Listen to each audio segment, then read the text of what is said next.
संस्कृत अध्ययन या युट्यूब चॅनलवर आपल्या सगळ्यांचं स्वागत। आज आपण पाहणार आहोत इयत्ता 9वीचा भाषा सूत्रम 1 हा घटक। बघा यामध्ये काय दिलेले आधी नामानी नावं दिलेली आहेत। तुम्ही यापूर्वी इयत्ता 8वीला काही नाम आणि सर्वनाम यांचा अभ्यास केला, तर आता सुद्धा आपल्याला काही नामांचा आणि सर्वनामांचा अभ्यास करायचा आहे। बघा स्वरांत शब्दानां भेदः, स्वरांत शब्दांचे भेद तुम्हाला माहित आहेत, कोणकोणते आहेत? अकारांत, आकारांत, त्यानंतर इकारांत, ईकारांत, उकारांत, उकारांत, त्यानंतर ऋकारांत। तर अकारांत कोणता आहे? देव शब्द। लिंगानुसार सुद्धा भेद आहे, तर पुल्लिंगामध्ये अकारांत पुल्लिंगी शब्द आहे देव आणि नपुंसकलिंगी वन शब्द। त्यानंतर आकारांत जे आहे ते फक्त स्त्रीलिंगी आहेत माला शब्द। त्यानंतर इकारांत जो आहे रस्व इकारांत तो आहे पुल्लिंगी कवी, स्त्रीलिंगी मती आणि नपुंसकलिंगी वारी शब्द। अर्थात तुम्हाला माहित आहे की ज्या स्वरांनी अंत होतो शब्दाचा त्या नावाने ते ओळखले जातात। आता अकारांत म्हणजे काय? अकार अंत म्हणजे त्याच्या शेवटी अकार आहे, त्याला अकारांत असं म्हटलं जातं। तसंच इकारांत, इकारांत, त्यानंतर बघा इकारांत जो आहे तर तो दीर्घ इकारांत स्त्रीलिंगी फक्त नदी शब्द आहे, बाकी पुल्लिंगी आणि नपुंसकलिंगी नाही आहेत। त्यानंतर उकारांत आहे भानू पुल्लिंगामध्ये, धेनू स्त्रीलिंगामध्ये आणि मधु नपुंसकलिंगामध्ये। त्यानंतर दीर्घ उकारांत जो आहे तो आहे फक्त स्त्रीलिंगामध्ये वधू शब्द आणि ऋकारांत जे आहेत तर ते पुल्लिंगामध्ये पितृ, कर्तृ, स्त्रीलिंगामध्ये मातृ, स्वसृ, नपुंसकलिंगामध्ये मात्र ऋकारांत शब्द नाही आहे। त्यानंतर बघा इथे काही शब्द दिलेले आहेत, तुम्ही तुमचं पुस्तक समोर ठेवायचं आहे आणि मी माझ्या पुस्तकातनं तुम्हाला अध्यापन करणार आहे। बघा अकारांत शब्द देवः, त्यानंतर त्याचा समानार्थी शब्द काय आहे? प्रभू। त्यानंतर सूर्य हा अकारांत शब्द आहे, त्याचा समानार्थी उकारांत शब्द काय आहे? भानुः सहस्रांशुः। त्यानंतर अकारांत पुल्लिंगी शब्द आहे वातः, त्याचा उकारांत समानार्थक शब्द आहे वायुः। त्यानंतर वृक्ष हा अकारांत शब्द आहे आणि त्याचा समानार्थक उकारांत शब्द आहे तरुः। त्यानंतर बघा पुन्हा इथे दिले शिक्षक त्याचा समानार्थी शब्द गुरुः, सत्व त्याचा समानार्थी शब्द पशुः, चंद्र त्याचा समानार्थी शब्द इंदुः किंवा हिमांशुः। त्यानंतर वंशी याचा समानार्थी शब्द आहे वेणुः। त्यानंतर पुढे बघा तुमच्या पाठामध्ये दिलेला आहे पठत भेदम अवगच्छत च, म्हणजे तुम्हाला हे वाचायचं आहे आणि या दोन शब्दांमध्ये जो भेद आहे तो तुम्हाला लक्षात घ्यायचा आहे। बघा आधी जे वाक्य दिलेले आहेत किंवा आधी जो पॅसेज दिलेला आहे त्यामध्ये सूर्य हा अकारांत शब्द जो आहे अकारांत पुल्लिंगी तो वापरलेला आहे। त्यानंतर पुढे तोच पॅसेज जो आहे त्यामध्ये भानू हा उकारांत शब्द जो आहे त्याचा वापर केलेला आहे। बघा सूर्य नाम तेजो गोलः, सूर्यस्य वर्णनम ऋग्वेदे वर्तते। सूर्यात् सर्वे प्रकाशम लभन्ते, सूर्यं परितः सर्वे ग्रहाः भ्रमन्ति, सूर्येण ग्रहमण्डलं शोभते, सूर्ये अतीव ऊर्जा वर्तते, सूर्यः अस्माकं देवता, सूर्याय नमः, हे सूर्य रक्ष माम्। आता सूर्य हा जो अकारांत पुल्लिंगी शब्द आहे तर त्याची प्रथमेपासून संबोधनाची सगळी रूपं इथे वापरलेली आहेत। त्यानंतर बघा भानू हा रस्व उकारांत पुल्लिंगी शब्द, भानुः नाम तेजो गोलः, भानोः वर्णनम ऋग्वेदे वर्तते, भानोः सर्वे प्रकाशं लभन्ते, भानुं परितः सर्वे ग्रहाः भ्रमन्ति, भानुना ग्रहमण्डलं शोभते, भानौ अतीव ऊर्जा वर्तते, भानुः अस्माकं देवता, भानवे नमः, हे भानो रक्ष माम्। त्यानंतर पुढे शब्द दिलेला आहे तो आहे भानू उकारांत पुल्लिंगी आणि त्याची सप्तमी विभक्तीतली सगळी रूपं इथे दिलेली आहेत। तो म्हणायचा कसा, त्याचं योग्य उच्चारण कसं करायचं ते आपण बघूयात। भानुः भानु भानवः प्रथमा, भानुं भानु भानून् द्वितीया, भानुना भानुभ्यां भानुभिः तृतीया, भानवे भानुभ्यां भानुभ्यः चतुर्थी, भानोः भानुभ्यां भानुभ्यः पंचमी, भानोः भान्वोः भानूनां षष्ठी, भानौ भान्वोः भानुषु सप्तमी, हे भानो हे भानु हे भानवः संबोधन। भानुप्रमाणे जे बाकीचे शब्द चालतात ते बघा मनु, अणु, विष्णू, साधू, इंदू, पशु, मारू, प्रभू आणि गुरु, हे सगळे शब्द जे आहेत त्यांची रूपही भानुप्रमाणे होतील। तर तुम्ही एक एक शब्द घेऊन भानुप्रमाणे तो लिहून बघायचा आहे, म्हणजे तुमचा अभ्यास होईल। त्यानंतर बघा पुढे धेनू हा ह्रस्व उकारांत स्त्रीलिंगी हे जे नाम आहे ते बघूयात आपण, त्याचा उच्चार कसा करायचा ते। धेनुः धेनू धेनवः प्रथमा, धेनुं धेनु धेनूः द्वितीया, धेन्वा धेनुभ्यां धेनुभिः तृतीया, धेनवे धेन्वै धेनुभ्याम धेनुभ्यः चतुर्थी, धेन्वाः धेनोः धेनुभ्याम धेनुभ्यः पंचमी, धेन्वाः धेनोः धेन्वोः धेनूनां षष्ठी, धेन्वाम धेनौ धेन्वोः धेनूष सप्तमी, हे धेनो हे धेनू हे धेनवः संबोधनम. आता धेनू शब्दाप्रमाणे बाकीचे शब्द कोणकोणते आहेत बघा. तनू, चंचू, रज्जू, हनु इत्यादी. त्यानंतर बघा मधु हा शब्द आहे रस्व उकारांत नपुंसकलिंगी. मधु मधुनी मधूनी प्रथमा, मधु मधुनी मधूनी द्वितीया, मधुना मधुभ्यां मधुभिः तृतीया, मधुने मधुभ्यां मधुभ्यः चतुर्थी, मधुनः मधुभ्यां मधुभ्यः पंचमी, मधुनः मधुनोः मधुनां षष्ठी, मधुनी मधुनोः मधुष सप्तमी, हे मधो हे मधु हे मधुनी हे मधुनी संबोधनम. त्यानंतर बघा मधुप्रमाणे जे शब्द चालतात ते सगळे वस्तू, अंबू, जानू, दारू इत्यादयः. अर्थात आता इथे वस्तू म्हणजे वस्तू, अंबू म्हणजे पाणी, जानू म्हणजे गुडघा आणि दारू या शब्दाचा अर्थ होतो लाकूड. त्यानंतर मधु शब्दाप्रमाणे दयालू, कृपालू, स्नेहालू, प्रेमालू ही सगळी उकारांत विशेषणं चालतात. आता इथे बघा इच्छार्थक उकारांत विशेषणं दिलेली आहेत. बघा याचं उदाहरण एक दिलेलं आहे इथे. ज्ञातुम इच्छा म्हणजे जिज्ञासा, तर जिज्ञासा यस्य अस्ति सह जिज्ञासु. आता इथे जिज्ञासू हे उकारांत विशेषण तयार झालेलं आहे. तर बघा एवं पातुमिच्छा पिपासा, पातुमिच्छा यस्य अस्ति सह पिपासु, भोक्तुमिच्छा बुभुक्षा, यः भोक्ता सह बुभुक्षुः. त्यानंतर विजेतुः, विजेतुम इच्छा विजिगीषा, विजिगीषा यस्य अस्ति सह विजिगीषुः. त्यानंतर कर्तुमिच्छा चिकीर्षा, यस्य कर्तुमिच्छा अस्ति सह चिकीर्षुः. अशा प्रकारे ही सगळी उकारांत विशेषणं तयार केलेली आहेत आणि ती ह्या उकारांत शब्दांप्रमाणे चालतात. त्यानंतर आपण बघूया जिज्ञासापत्रम. तर यामध्ये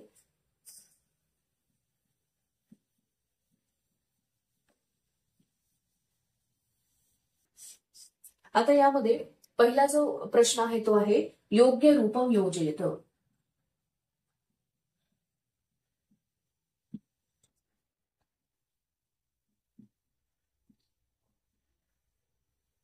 योग्य रूपम योजयेत. तर यामध्ये पहिलं जे वाक्य आहे ते आहे बघा महादेव पतीही. तर काय येईल इथे योग्य रूप आपल्याला पशु शब्दाचं वापरायचं आहे. तर महादेव पशूनां पतीही. त्यानंतर दुसरा जो आहे तो आहे हे रक्ष माम. तर आता प्रभू या शब्दाचं योग्य रूप आपल्याला वापरायचं आहे. तर ते असं होईल बघा हे प्रभो, हे प्रभो रक्ष माम. त्यानंतर पुढचं जे आहे ते आहे सर्वे जिज्ञासु ज्ञानम पूजयंती. तर इथे जिज्ञासू शब्दाचं योग्य रूप आपल्याला वापरायचं आहे. तर ती सर्वे सर्वे जिज्ञासवः ज्ञानम पूजयंती.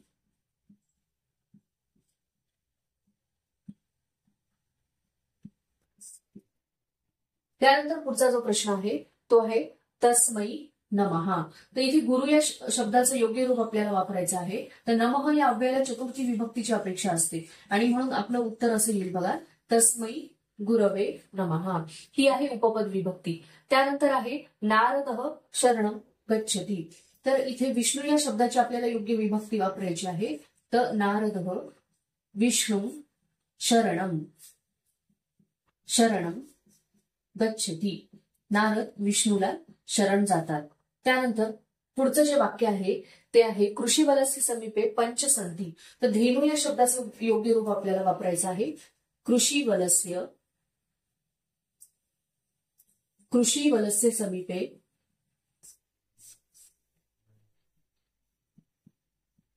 पंच धेनवः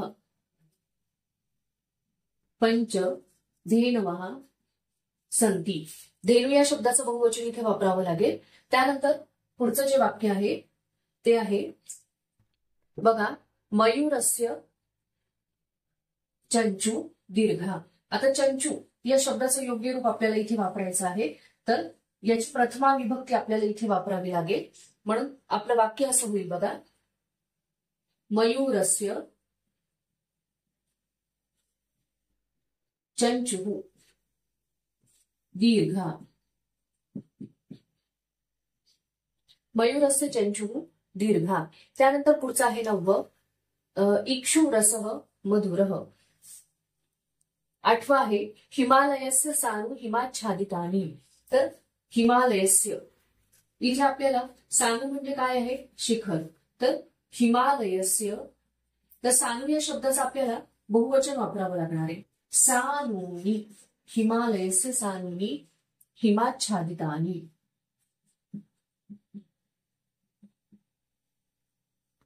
हिमाच्छादितानि.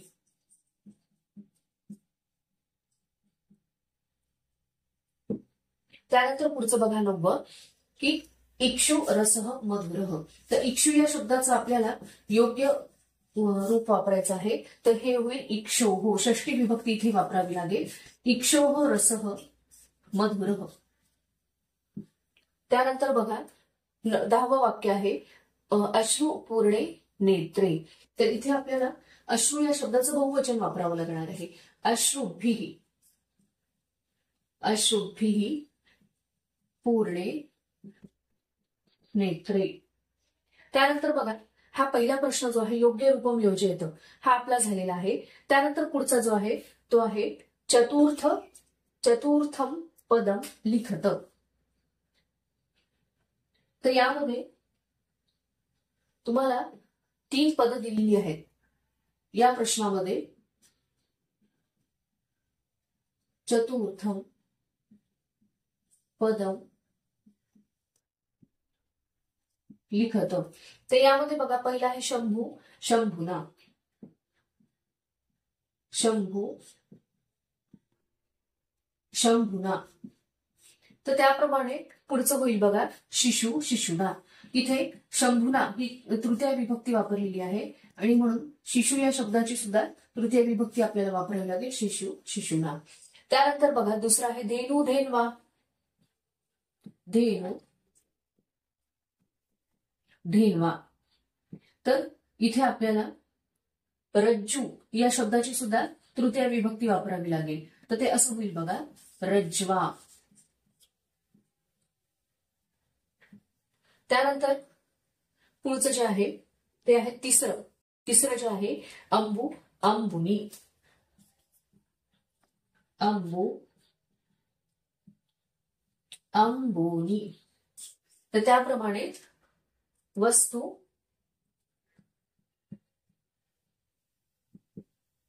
वस्तू वस्तूनी असं होईल. त्यानंतर चौथं जे आहे ते हनु हनुहू, हनु. तर याचं द्वितीय बहुवचन इथे वापरलेलं आहे हनु हनुहू. त्यानंतर तनु या शब्दाचं सुद्धा द्वितीय बहुवचन आपल्याला वापरावं लागणार आहे, तनु तनुहू अशा प्रकारे. त्यानंतर हा जो प्रश्न आहे चतुर्थम पदम लिखत हा सुद्धा आपला झालेला आहे. त्यानंतर पुढचा जो प्रश्न आहे प्रश्न तिसरा आहे तालिका पूरयत. तर यामध्ये तुम्हाला तालिका पूरयत या प्रश्नामध्ये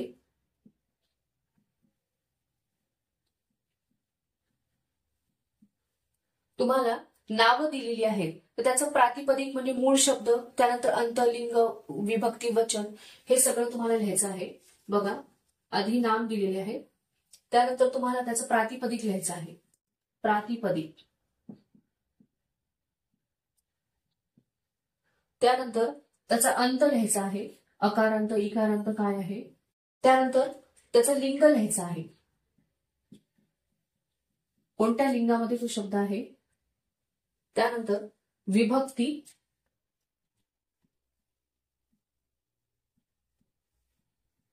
आणि वचन.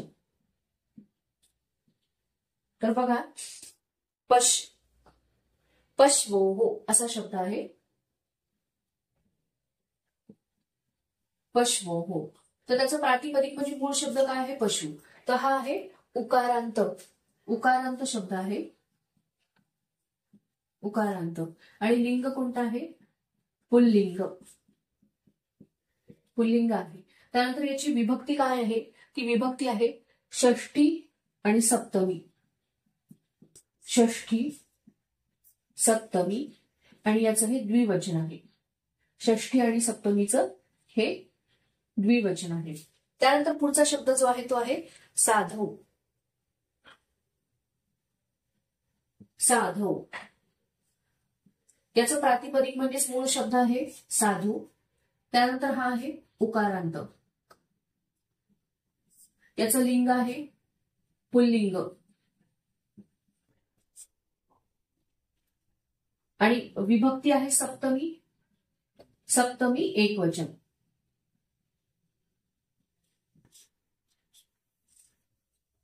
त्यानंतर पुढचा जो शब्द आहे तो आहे जिज्ञासुभिः.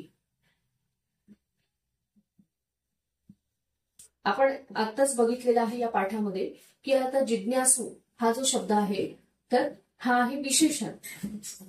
जिज्ञासू ज्ञातुम इच्छा जिज्ञासू, तर हा आहे उकारांत. उकारांत आहे आणि याचं लिंग आहे पुल्लिंग.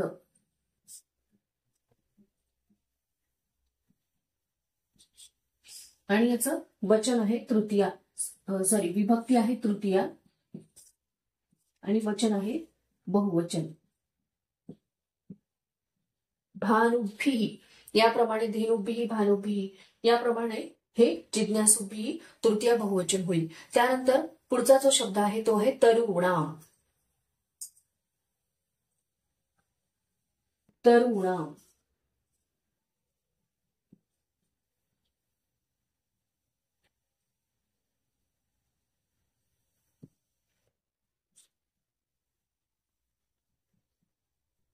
मूळ शब्द जो आहे तो आहे तरु. हा आहे ऱ्हस्व उकारांत पुल्लिंगी. ऱ्हस्व उकारांत पुल्लिंगी शब्द आहे हा तरु.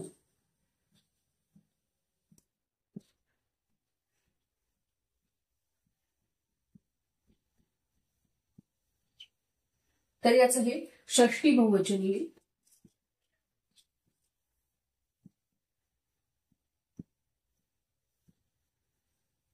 त्यानंतर पाचवा जो शब्द आहे तो आहे दारुणी. दारुणी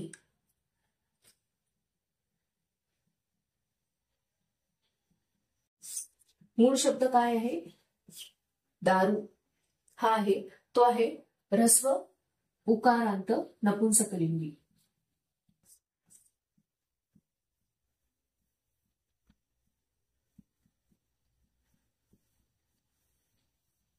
नपुंसकलिंगी शब्द आहे. ते याचं प्रथमा आणि द्वितीया याचं बहुवचन येईल. बघा हा प्रश्न सुद्धा आपला झालेला आहे, तुम्ही हे लिहून घ्यायचं आहे. त्यानंतर बघा आपला हा जो हे जे जिज्ञासा पत्रम आहे तर हे येथे संपलेलं आहे. त्यानंतर पुढे जे आहे पुढचा जो घटक आहे तर तो आहे ऋकारांत नामानी. आता ऋकारांत नामं कोणकोणती आहेत तर ती इथे आपल्याला बघायची आहेत आणि त्याची जी रूप इथे दिलेली आहे तसं योग्य उच्चारण कसं करायचं ते आता आपण बघणार आहोत. बघा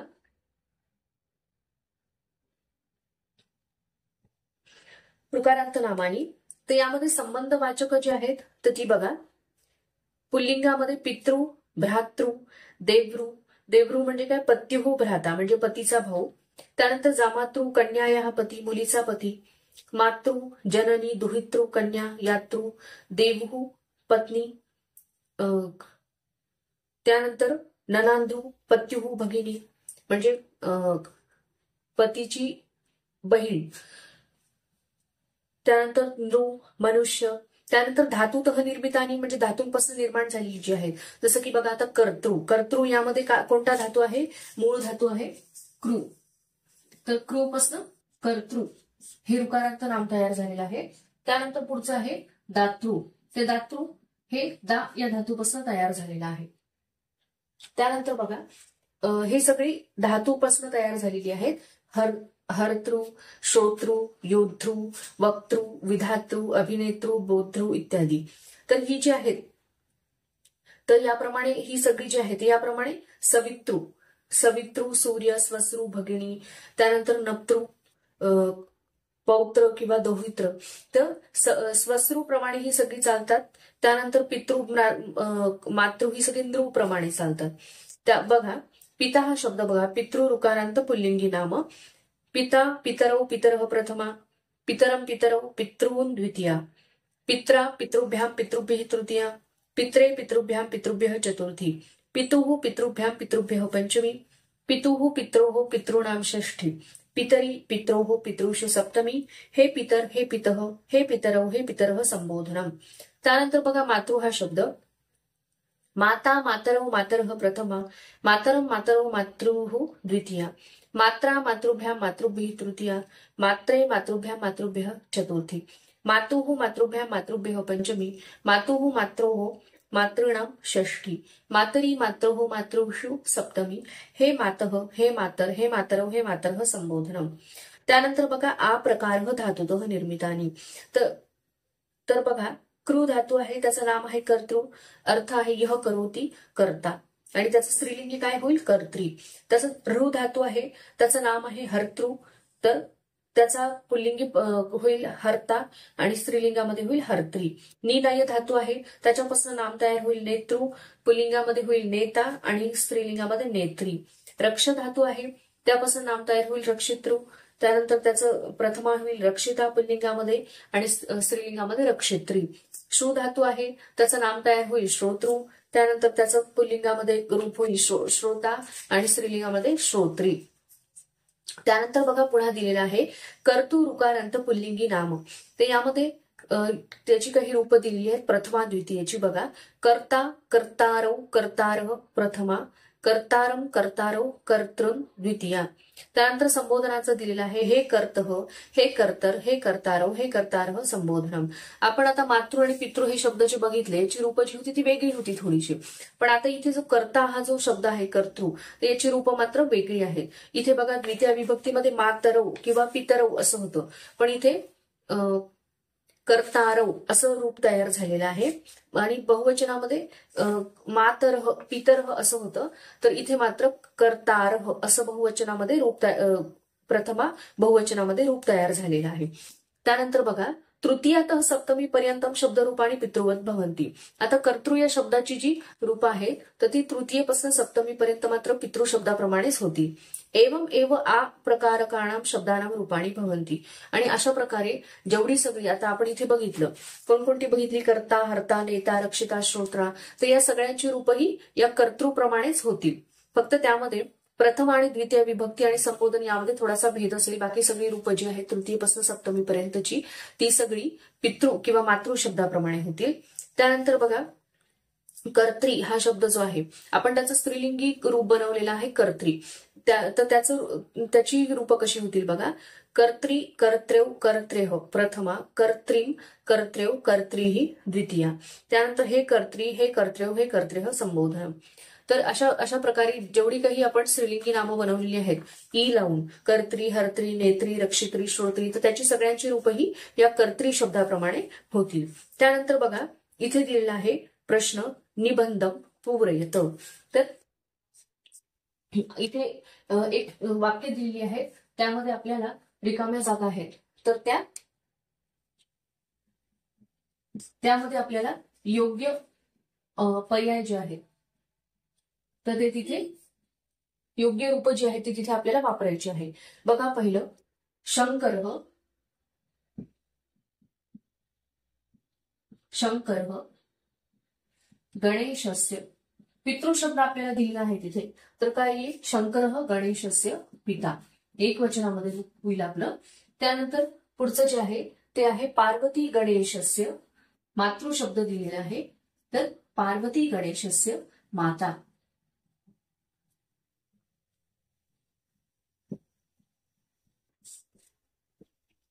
त्यानंतर पुढचं जे आहे कार्तिकेय गणेशस्य भ्रातृ, तर भ्राता. कार्तिकेय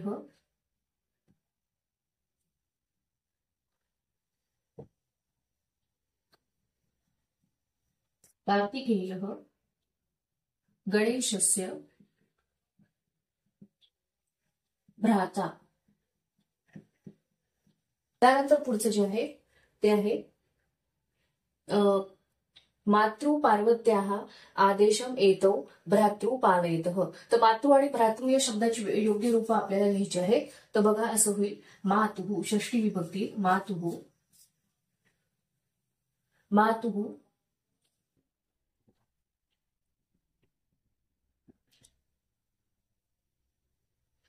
मातुः नाही येईल इथे, तृतीय विभक्ती येईल आपली, मात्रा पार्वत्याः.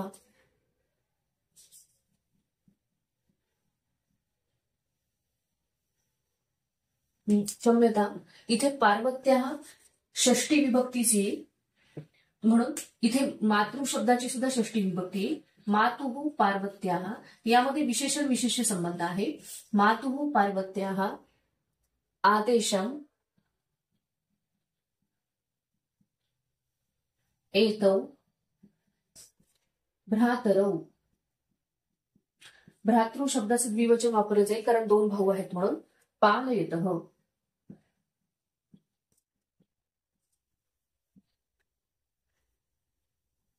त्यानंतर पुढे जे आहे महस्य हिमालयस, मातामहस्य हिमालयस्य एतौ आदर्शो. नप्तृ शब्दाचे योग्य रूप आपल्याला वापरायचं आहे. तर बघा, माता महस्य हिमालयस्य, मातामहस्य हिमालयस्य एतौ